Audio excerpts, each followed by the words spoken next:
na-interview itong si VP, si Sara.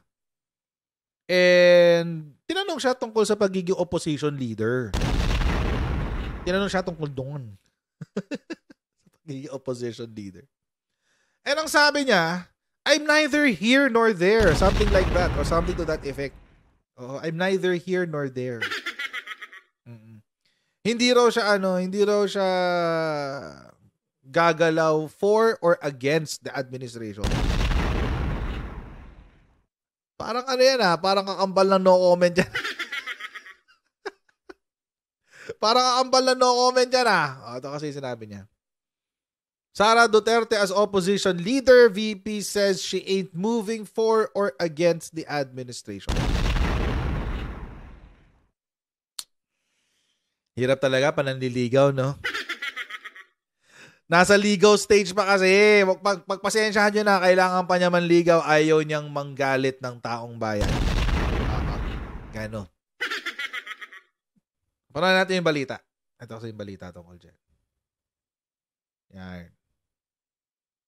Wala na raw atrasan ng pagtakbo ng tatlong mag-aamang Duterte sa pagkasenador sa 2025 midterm elections.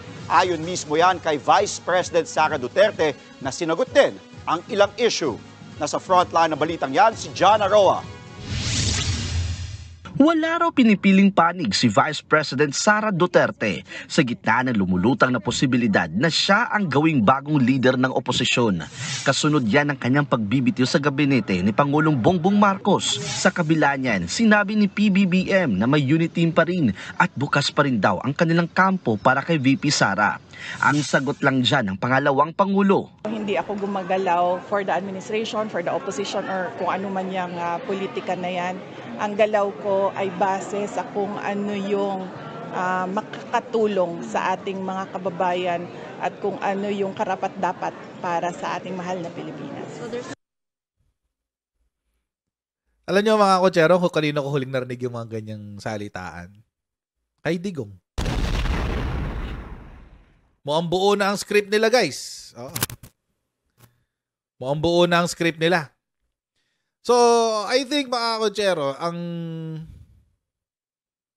ang drama dito is to i-insulate si Sara. Protektahan natin si Sara muna sa mga issue. Protektahan natin yung si Sara sa mga issue. Kasi nga, bumagsak sa survey. Ang bumaba sa approval rating, sa trust rating. So, pero bago natin gawin yan, as usual tayo magpapasalamat muna sa mga kaibigan sa Sendwave!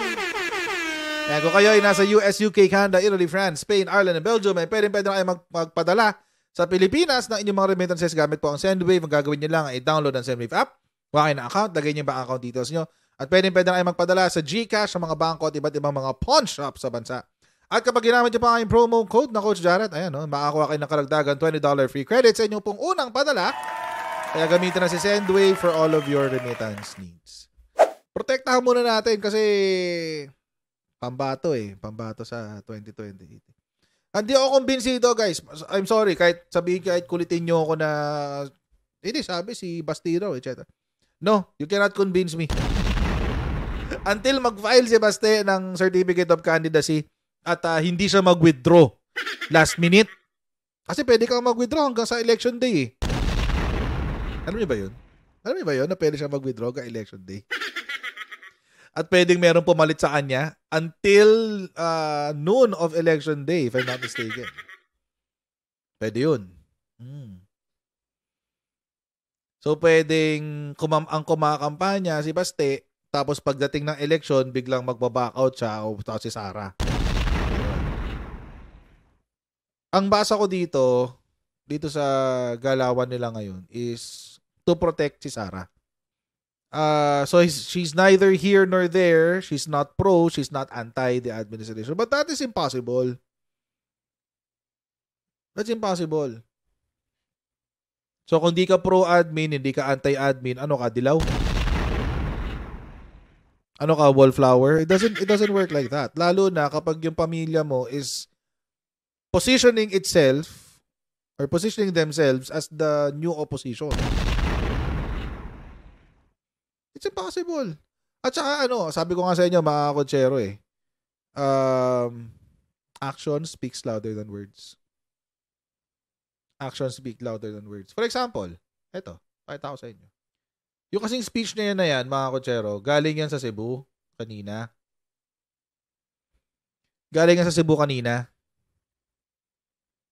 Yan, May event kasi si Sara sa Cebu. Sara Duterte hails Cebu City as OVP partner in uplifting lives of Filipinos. So, ibig sabihin, mga kotsero, pinapapurihan niya ang Cebu dahil itinataas daw nito ang buhay ng mga Pilipino sa Cebu. Ang problema, mga kotsero, ang pinasalamatan niya si Mike Rama.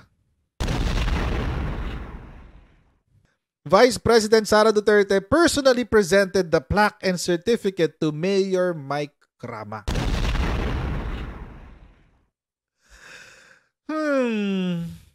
Alam nyo na.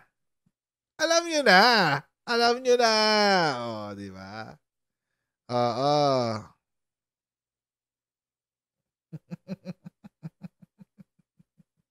Di ba? Nagko-comment na sila.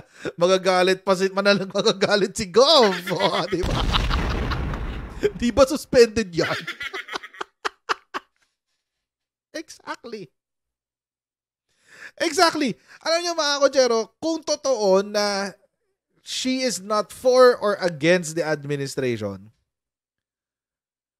dapat bibigyan niya pareho. Diba? Bigyan niya si Mike Rama at bigyan niya si Garcia, si Gobernur, at saka si Mayor. Kasi magkaibang partido yun eh.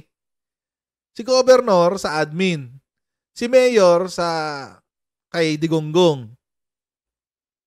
So, nag-react ngayon dyan si Garcia. Siyempre, di papatalo si Gobernur. Ano sinabi ni Gobernur? Eto. Cebu Governor airs support for Marcos, silent on VP Sara. Patay. In her welcome remarks, Garcia, who led a dominant political party in Cebu, said she and her allies have decided to continue supporting Mr. Marcos or President Marcos as the country gears up for the midterm polls next year. As we did in 2022, Mr. President, we stand firmly behind you in full support for the man who called for unity. Here we are, one island, one province, and one Cebu. Ay, patay. Ayun. Ay, away. Di ba mga kotsero? Simple lang naman yun eh. Kaya nga sa akin, actions speak louder than words eh. Actions speaks louder than words. Kasi mga kotsero, ang pinangaralan niya, yung mga tao daw na nakatulong sa Office of the Vice President. Ngayon, now are you telling us na si Governor was not able to support the Office of the Vice President? Really? Yun. Ayon. Patay. Yun yung sinasabi ko mga kotsero. Imposible yung gustong mangyari ni Sara. Kasi nga, actions, all of this is, I mean, you know, if sabi nga nila, talk is shit. So, this is BS. And ano pa yung mga instances? No? Na kung saan siya gumalaw according sa kanyang politika. Papakita ko sa inyo. Isa-isa. Example lang yung kanina. One isolated case lang yun. Pero meron pang iba. Yung sa amnesty. Alala nyo to? Ito yung isa sa mga una niyang binira kay PBBM eh. During this time, medyo torn pa ako noon kung sinong susuportahan ko. Ipagpapatuloy ko ba yung suporta ko kay Sara or hindi na?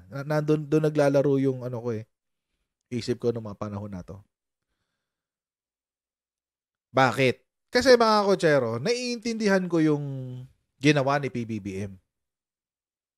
In fact, tama yung ginawa ni PBBM. Na nag-offer siya ng amnesty. Peace talks, syempre, kalimutan natin yung peace talks. Huwag natin pag-usapan yung peace talks. But at the very least, yung amnesty program, kailangan talaga yan. Kasi gusto mong bigyan ng pagkakataon yung mga recruited ng NPA pero wala pa silang ginagawang krimen that would constitute treason, sedition, terrorism, etc. etc. Bigyan mo sila ng pagkakataon na makabalik sa fold ng kapangyarihan. Pero mga kotsero, parang ang gusto mangyari dito ni Sara is a blanket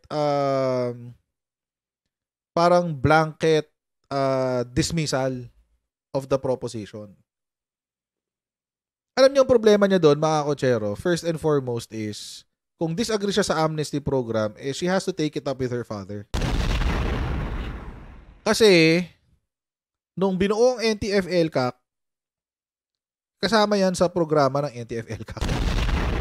Yung amnesty. Yung amnesty, kasama yan dyan. Tapos, nirefine yan during the Marcos administration. So, dito, parang, okay, nag-iisip-isip na ako, wait, susuportahan ka ba si Sara? O mga Duterte o hindi na? Specifically si Sara. During this time also, mga kotsero, nagkaroon ng issue sa SMNI. Oo. Nung first few issue pa ng SMNI, actually pinagtatanggol ko pa si SMNI. Maniwala kahit sa hindi. Yung first few times. Kaso, mga kotsero, nung na-reveal yung mga iba't ibang violation nila ng kanilang prangkisa, parang hirap na yata suportahan ng SMNI. Lalo na malalaman mo, ako, alam ko na before na kulto si Kingdom of Jesus Christ. Pangalawa, malalaman mo na merong mga krimen na ginawa si Kibuloy. Parang ang hirap namang hindi makuha ng konsensya ko suportahan si Kibuloy. Ay si Sara, parang walang pag-iimbot. Walang pag-iimbot, guys. Ano sabi niya? Duterte praises SMNI hosts Badoy and Celis for defending our rights. Kahit nag-fake news? Pagtanggol natin kahit nag-fake news. Alam niyo mga kotsero, yung pinagdaanan ko kasi yung tinatawag na fake news na of course nung panahon ng campaign, tinatawag kaming yung mga nagka-campaign for PBBM and VP Sara. Kami, tinatawag kaming mga tagakalat ng fake news peddlers, ni Krappler, ng kung sino-sino. So ako personally, I can only speak for myself. Ako, alam ko naman kahit nakakatawa nga kahit sinasabi nila na nagpe-peddle ako ng fake news, pero yung content ko naman is balita. So hindi ko naiintindihan bakit fake news. So, sabihin, fake news yung balita. Di ba? Fake news yung balita. Kasi yung balita nila, ang pinapresenta ko. But anyway. Sa akin, parang, sige, this is my freedom of speech. Ngayon, kung pipigilan nyo ako magsalita, dahil sa pananaw nyo, you're calling it fake news, etc., etc. May problema tayo. Kasi you're already trying to impinge upon my rights sa free expression. Lalo na kung wala naman akong fake news na sinasabi. Bakit? Sabi ko nga sa inyo, content ko puro balita. Lalo na yung mga matatagal sa akin na dito. Simula 2019. No? Shoutout sa mga since 2019 pa. Alam niyo yan, content ko lagi balita. Tapos lagi ako merong documents to back up my claims. Alam niyo lahat yan. Oo. So, talo na alam ko na hindi ako nagpe-fake news. Kaya kahit nililabel nila akong fake news, so bahala kayo. Basta ako alam kung sigurado ako hindi. Ang problema, dito, napatunayang fake news nga sila. Si Dr. Badoy tsaka si Ka Eric. Kasi mali talaga yung binalita nila. And slanted. Slanted yung balita nila. May mali siya. Mali siya. May mali siya. I mean, sige, sabihin natin na gumastos daw ng 30-something billion sa travel expenses yung Martin Romualdez. Sabihin natin, may ganun. Tapos sinagot sila. Sabi, hindi yan ang ginastos para sa travel expenses. Ito lang yung ginastos sa travel expenses. So, pinakita. Magkano? Tapos, sasabihin, ang ipang-re-rebat nila, ba't hindi nyo inubos yung budget? Ha? Ganun? Paano nangyari yun? Hindi kayo happy na hindi ginastos yung budget sa traveling expenses dahil hindi naman kailangan gastusin? I mean, hindi ko pinagtatanggol si Martin Romualdez, ha? It's just the logic of it. Doon tayo sa logic. Kasi ang una nilang argumento gumastos daw ng 30+ billion, sinayang lang yung pera ng bayan dahil ginastos lang daw sa travels. Parang ganun eh. Parang ganun kasi yung nangyari na kinakalat. Tapos nung sinagot na hindi 30+ billion yung ginamit para sa travels. Ito lang, certain amount lang, parang nasa millions lang hindi naman umabot ng billion. Something around million lang. Biglang sinabi, ba't hindi nyo ginamit yung budget? Ganyan, sinasayang yung pera. Diba? Parang may mali siya na yun. Parang, diba? Ang weird. Yun nga, Joke P, ang hinahanap, nasaan daw yung sukli? Alam nyo kung ba't mali yun? Ba't ka maghahanap ng sukli? Kasi hindi naman magdi-disburse ang treasury kung wala kang request. So, ibig sabihin, parang bangko yan. Hindi ka pwedeng kumuha ng pera kung wala kang ibibigay na papeles. So, wala tayong pinag-uusapang sukli. Kasi hindi naman ginamit yung buo. Hindi naman yan ibibigay sa'yo ng buong 30 billion. Meron kang cash na 30 billion. No, you don't. It doesn't work like that. I-request mo yun. May allotment ka lang. May allotment ka. At i-request mo yun. So ngayon, yung hindi paggamit ng budget is now being interpreted as ninakaw yung pera. It doesn't make sense. So doon pa lang, alam mo na may fake news. Kaya ang weird ni Sara, ni VP, na ang positioning niya dito is defending our rights. How are you defending our rights? Meron ngang actual na fake news eh.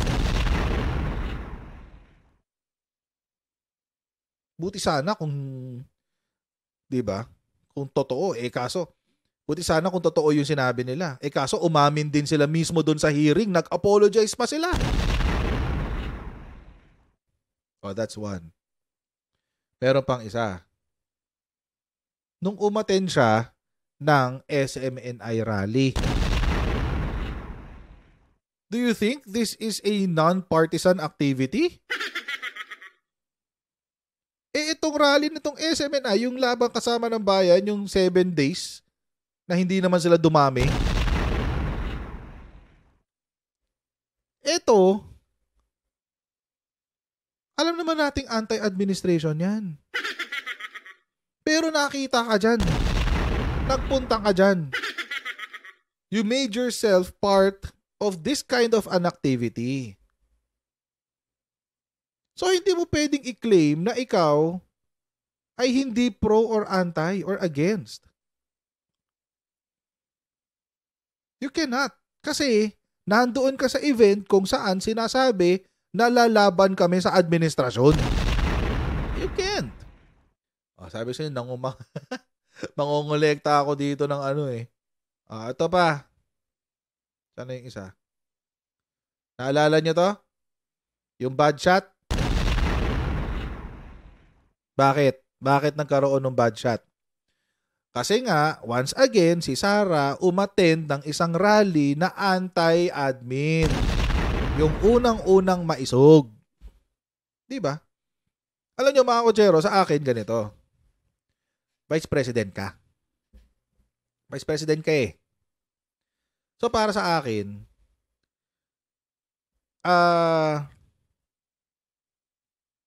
kung hindi ka opposition, wag kang sumama sa mga activities that will make or that will give the impression that you're part of the opposition. So galing ka ng Bagong Pilipinas rally sa umaga. 'Di ba? Doon siya galing eh. Bagong Pilipinas rally sa umaga. Doon siya galing. Doon umaga. Pagdating nung gabi, nasaan siya? Nasa Maisog. So, paano mo sasabi na yung mga decision mo is according to your principles, you are not for or against the admin, when your activities, yung mga galawan mo, nagtuturo sa ganong klaseng galawan? It's so weird. Tapos, nung tinatawag na addict, yung presidente mo, whom you called your friend, whom you called, mahal na mahal kita, PBBM, alam mo yan. Apo BBM pala ang tawag. Apo BBM, mahal na mahal kita, alam mo yan. Hindi mo na pagtanggol? Hindi ka man lang nagsalita sa mga supporters nyo na wag kayong ganyan kay PBBM. Hindi addict yan. Wala eh. So how can you call yourself, number one, how can you call yourself a friend? Number two, how can you call yourself as an admin supporter? No, you're not. You're not. Obvious ka masyado. Ano pa? Ang dami na to, guys. Case in point to. Case in point. Ano pa man naging problema kay Sara? Go students. Na-resolve ba yan? Hindi. Hindi na-resolve yan. Overpriced laptops. Ang DepEd. Na-resolve ba yan? Hindi. Hindi rin. Ang pinakamalupit, yung confidential funds. Ayun ang pinakamalupit. Sa akin, hindi yung pagkuha ng confidential funds eh. Ang akin, dinamay mo pa si presidente sa kalokohan mo. Yun yung akin eh. So, hindi pwedeng mag-claim si Sara. Hindi siya pwedeng mag-claim na siya, na ang galaw lang daw niya ay base sa kung ano yung nakakatulong at karapat-dapat sa ating mahal na Pilipinas. No! It's obvious kung ano yung galawan mo. It's very obvious. At again, this is very, very typical of those Duterte Balahura supporters. Para sa mahal nating Pilipinas. As if kayo lang ang merong monopolya sa pagmamahal sa Pilipinas. My goodness. Parang naalala ko nung si Badoy, si Dr. Badoy nasa congressional hearing. Sinabihan siya ng isang kongresista, you don't have monopoly over love of country. Hindi lang ikaw ang nagmamahal sa bansa. Ganun sila eh. Utak nila ganun eh. Parang sila lang. 'Di ba? Pero syempre, hindi ko alam kung ano nakarating kay PBBM, pero kasi nagsalita siya tungkol sa political parties. Kasi kanina, nagkaroon ng alyansa ang PFP tsaka NUP. So this is the second, no? So we have NPC, May alyansa na NPC tsaka PFP. Tapos ito na yung pangalawa, NUP tsaka PFP. Si Nationalista, inihintay ko pa yan. Meron na ba yung Nationalista? Wala pa, di ba? Kasi bilyar yun eh. Bilyar ang Nationalista eh. So I have a feeling na baka mag-PDP yan. Punong abala dun, mga bilyar. So, NUP si Pulong. Good luck. NP. Good luck siya. And good luck si Pulong. Lipat ka. Lipat ka, boy. But anyway, so yun. Kasi sinasabi ni Sara, parang, hindi ako ganyan mag-isip. Walang politika sa akin. Walang ganyan-ganyan. Kung ano lang maganda sa Pilipinas. Parang, si PBBM may sinabi rin sa event nito nga sa NUP. Panoorin natin. Dumalo si Pangulong Ferdinand R. Marcos Jr. sa alliance signing sa pagitan ng Partido Federal ng Pilipinas at National Unity Party. Dito binigyang diin ng Pangulo ang isang ideolohiya ng pagbabago tungo sa pagpapaunlad sa bansa. Narito ang report. Pagkakaisa tungo sa bagong Pilipinas, yan ang binigyang diin ni Pangulong Ferdinand R. Marcos Jr. sa kanyang pagdalo sa alliance signing sa pagitan ng Partido Federal ng Pilipinas at National Unity Party. Ayon sa Pangulo, malaking bagay ang alyansang ito lalo't kahit pa magkaiba ang partido ay pagsasamahin ito ng iisang ideolohiya ng pagbabago tungo sa pagpapaunlad ng bansa. Congratulations for joining that ideology, for believing in that ideology. It is the only way that we will make our country the country that the Filipinos deserve. Nabanggit din ng punong ehekutibo na paghahanda na ito para sa darating na 2025 midterm elections. Yan ay para mas maging organisado ang partido. So when people come to us and say, pampolitika lang yan. Nangyari lang yan dahil sa eleksyon, parating na ang eleksyon. parang may parinig ka doon, Presidente ah. Parang may something doon, Mr. President ah. Mga kandidato lang yan kasi mag-e-election. Yung partnership na yan dahil election. Parang may something yan ah. Anyway. Well, we cannot deny there's truth to that. We have to organize ourselves for the next election. But we organize ourselves, that's not a marriage of convenience. It is an understanding that we must come together if we are to transform our country into the modern, safe, sustainable, growing country that we dream of, that we have all dreamed of. Ipinunto rin ng Pangulo na parang sapul na sapul dito si Sara. Di ba? Parang sapul na sapul ah. Hindi naman this is not a marriage of convenience, etc., etc. It is just an understanding o pagkakaintindi ng ideolohiya na hindi natin maisusulong ang bansa kung hindi tayo magkakaisa. Ano ba kasi ginagawa ng pamilya ni Digong? Ano ginagawa ng pamilya ni Sara? Di ba? Pinaghihiwalay ang bansa. Lang yan, mas matindi pa sila sa mga dilawan eh. They have yung as far as level of intensity, mas matindi pa sila sa dilawan. Ganon. Antindi guys. Matindi. Dream of, that we have all dreamed of. Ipinunto rin ng Pangulo na asahan na raw ang mga puna matapos ang alyansang ito. Pero mas mabuting ituon na lamang daw ang pansin sa trabaho para sa bansa at ikauunlad ng pamumuhay ng bawat Pilipino. There will be many times that political forces will intrude upon that. And that is life. That is yan ang buhay ng politiko. You also, of course, we dream and there are principles that we uphold. But of course, there are political forces that get in the way. But that is the whole point of these alliances that we are making. That is the whole point, because we now formalize and put together a mechanism. If there are, in fact, these contradictions, if there are, in fact, these differences, that we now have a method to resolve them. Tiniyak naman ng NUP na makikipagtulungan sila sa PFP at sa Pangulo para makamit ang mga adhikain nito. Una nang nakipag-alyansa ang PFP sa Nationalist People's Coalition at Lakas Christian Muslim Democrats kamakailan. Tama, Lakas Kenneth CMD. Pasyente, para sa Pambansang TV. So, pangatlo na nga to. Lakas CMD,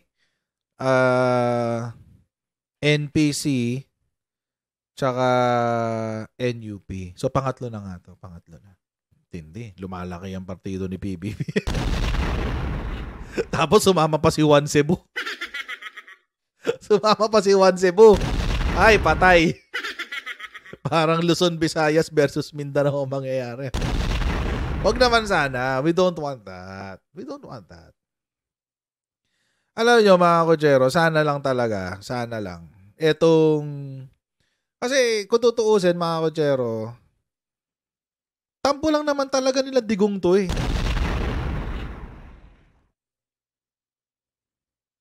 Tampo lang ni Digong to. And they're making a big deal out of the tantrums of Duterte. Of Rodrigo Roa Duterte. Tampo lang naman talaga to ni Rodrigo Duterte.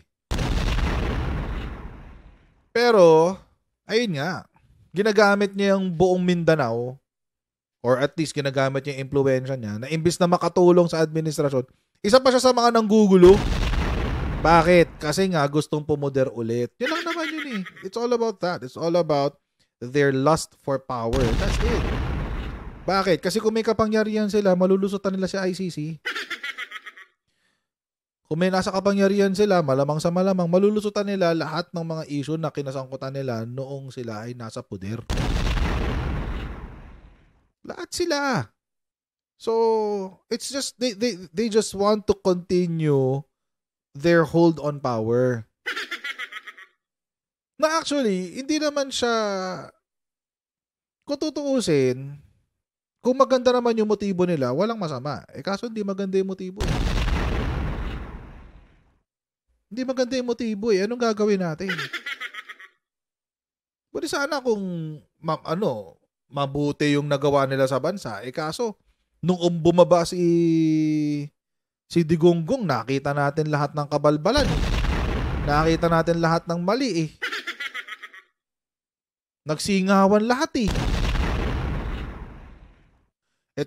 Balikan natin yung Mindanao Railway. O ngayon, matutuloy na yung Mindanao Railway. Alam nyo ba yun? Matutuloy na yung North Rail, Manila North Rail. Bakit? Kasi hindi na si China magpopondo, iba na. Matutuloy na siya. Panahon pa ni Digong yun. Hindi matuloy-tuloy ng panahon ni Digong. Di ba? Akin lang, mga kochero. Akin lang, kung nagtatampo itong mga kung nagtatampo itong mga politiko na to,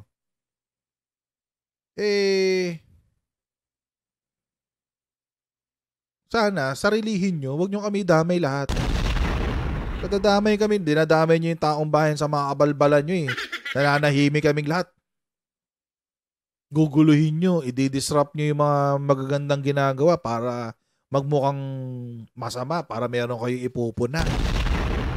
Tapos babatuhin nyo ng putik yung present para magmukha kayo malinis. Hindi ba nila hindi ba na naisip na yun yung ginawa sa kanila ng mga dilawan? Inulit lang nila yung ginawa sa kanila ng dilawan. So they're perpetuating the violence. Hopefully, one of these days,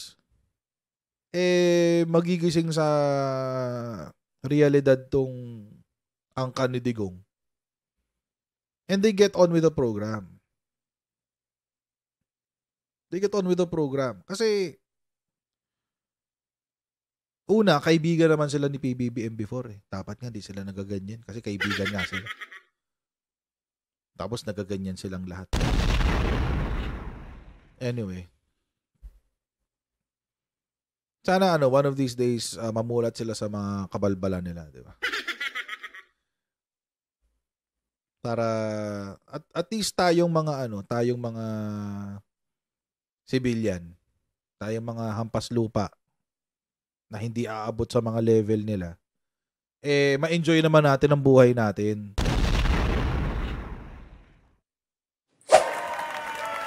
So mga kotsero, hanggang dito lang po muna tayo for today's video. Huwag niyo po kalimutan mag-like, mag-share at mag-subscribe sa ating Coach Jared YouTube channel. Pa-follow tayo sa ating Facebook page, Jared Pulito ang pangalan. And I'll see all of you in our next live stream. God bless everyone. See you next time. Bye.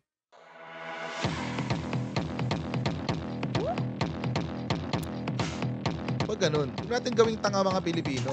Mas maganda kasi nasa lugar ka ng tama kaysa yung pinipilit mo yung pagkakamali.